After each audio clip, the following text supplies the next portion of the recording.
नमस्कार। आइए देखते हैं सेल्फ प्रोनिंग मेथड क्या होता है। ये मेथड हमारे बॉडी में ऑक्सीजन को बढ़ाने के लिए यूज किया जाता है। बहुत सारे आईसीयूज में इसको रेगुलरली यूज करते हैं, वेंटिलेटर पे जो पेशेंट होते हैं उनके लिए, और बहुत सारे दूसरे पेशेंट्स के लिए भी इसको इस्तेमाल किया जाता है। बेसिकली हम हमारे डायफ्राम का मूवमेंट यूज करते हैं और लंग के पीछे वाला पार्ट यूज करते हैं ब्रीदिंग ज्यादा होने के लिए और बॉडी का ऑक्सीजन बढ़ने के लिए। ठीक है। अब हमें इसमें बेसिकली किन चीजों का ध्यान रखना है। हमारा पेट दबना नहीं चाहिए, इसका हम ख्याल रखते हैं। ठीक है।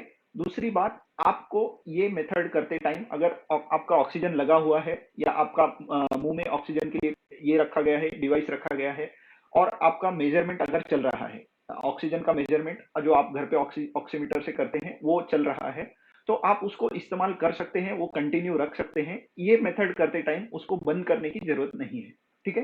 तो सबसे पहले देख लेते हैं कि इसको कैसे किया जाता है और क्या क्या ध्यान आपको इसमें रखना है। तो सबसे पहले आप 3 पिलोज को ले लेंगे।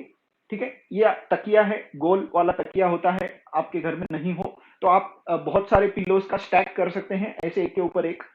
अगर आपके घर में स्टैक करने के लिए जितने पिलोज नहीं है, तो आप घर में कोई भी प्लेटफॉर्म जैसा चीज हो उसको रख लीजिए, उसके ऊपर एक पिलो रख लीजिए या चादर का फोल्ड करके उसके ऊपर रख लीजिए, वो भी चलेगा। ठीक है। अब नीज को यहां रखते हैं। ये हम ऐसा एडजस्ट करेंगे कि यहां पर हमारा कमर आना चाहिए। कमर यानी क्या? आपके नाभि के नीचे वाला जो पार्ट है, वो जहां से हमारी पैंट शुरू होती है, हम पैंट पहनने के बाद जहां पर भी वो रीजन है जहां पर हम बेल्ट पहनते हैं, वो पार्ट इस पिलो के एंड तक आना चाहिए। यानी यहां वो पार्ट होना चाहिए जहां से आपकी पैंट शुरू हो। ठीक है। इसको हिप बोन कहते हैं, हिप जॉइंट कहते हैं। तो ये पेल्विक वाला पार्ट है, ये यहां पर आएगा। ठीक है। तो आप धीरे धीरे करके आगे आइए। अब देखिए, ये यहां पर मेरी पैंट शुरू होती है, तो यहां पर मैंने मेरे कमर को रखा है। फिर आप चेस्ट को सामने के पिलो पे रखेंगे। ठीक है। ध्यान किस चीज का रखना है कि आपका पेट हवा में होना चाहिए। ठीक है। इतनी गैप आपके पेट में और जमीन में होनी चाहिए। पेट दबा हुआ नहीं होना चाहिए। आप पेट को एडजस्ट कर लीजिए। ठीक है। इसी के बाद अब ये सामने का पिलो आप आगे या पीछे एडजस्ट कर सकते हैं। अपर चेस्ट पे अगर रखते हैं तो इस तरीके से आप रिलैक्स कर सकते हैं। ठीक है। और अब अगर आप ब्रीदिंग करेंगे तो आपका पेट ऊपर नीचे मूव हो सकता है। Deep breathing.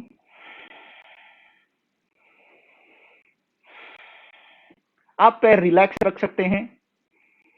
हाथ आगे रखिए, पीछे रखिए, एक हाथ आगे एक हाथ पीछे, आप जैसा भी चाहें रख सकते हैं, या आप दोनों हाथ इस तरीके से रख सकते हैं और ब्रीदिंग कंटिन्यू कर सकते हैं।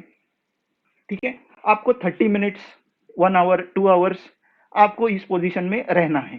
ठीक है। आप अपना मेजरमेंट शुरू रखेंगे।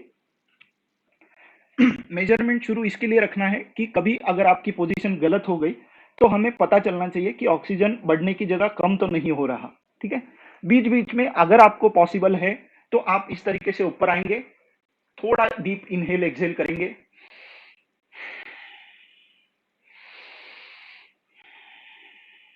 और फिर से नीचे चले जाएंगे। ठीक है।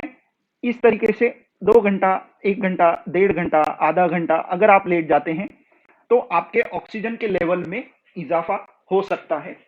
5 से 10% तक इसको देखा गया है। ठीक है।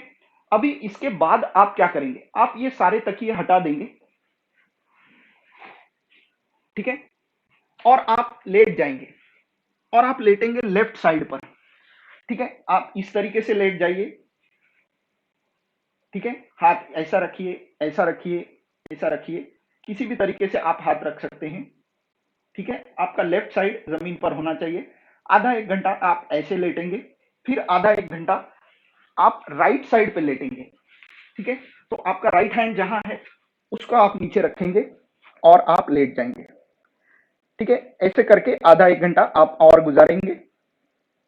ठीक है। और फिर आप बैठकर अपना दिन बाकी का गुजार सकते हैं। बैठते टाइम आपको ध्यान इस चीज का रखना है कि आपका जो लंग है वो यहां पर है, तो ये वाला जो पार्ट है ये ऐसा कंप्रेस नहीं होना चाहिए। इसका मतलब क्या है? हमें झुक कर नहीं बैठना है।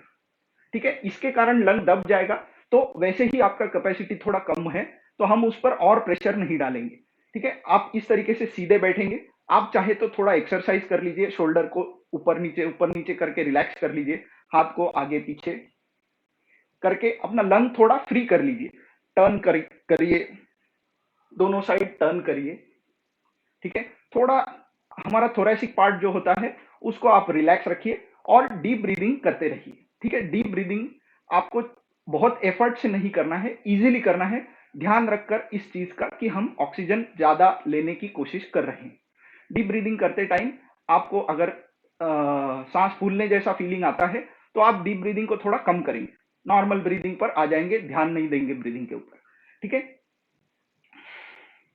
ये जो मेथड्स हैं, ये सारे मेथड्स हॉस्पिटल्स में, आईसीयूज में इस्तेमाल होते हैं। जो आप लेफ्ट साइड पर सोते हैं, ठीक है, इसको रिस्टोरेटिव मेथड कहा जाता है, रिस्टोरेटिव पोस्चर कहा जाता है।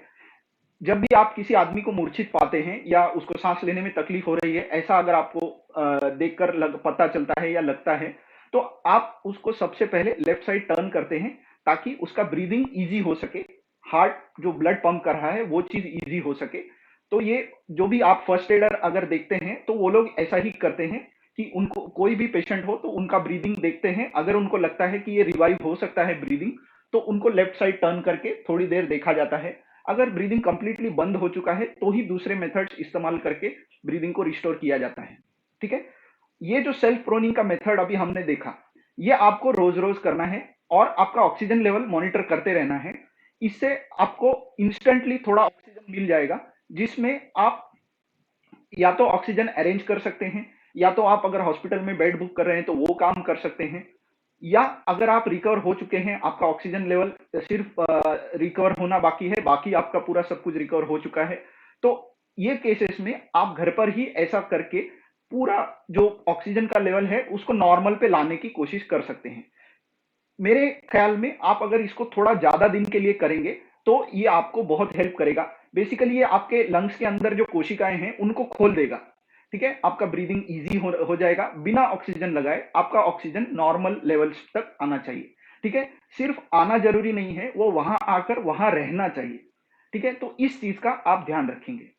सबसे मेन, आप बिल्कुल टेंशन मत लीजिए, ये मेथड इसको इस्तेमाल करके देखिए किस तरीके से ये आपको हेल्प करता है। धीरे धीरे करके आपका ऑक्सीजन नॉर्मल हो जाएगा और आप रिकवर हो जाएंगे। ठीक है, बिल्कुल भी टेंशन मत लिया कीजिए, क्योंकि जितना टेंशन से आपका ब्लड का ऑक्सीजन लेवल ऊपर नीचे होगा, उतना ये मेथड रिकवर करने में डिफिकल्ट हो जाएगा।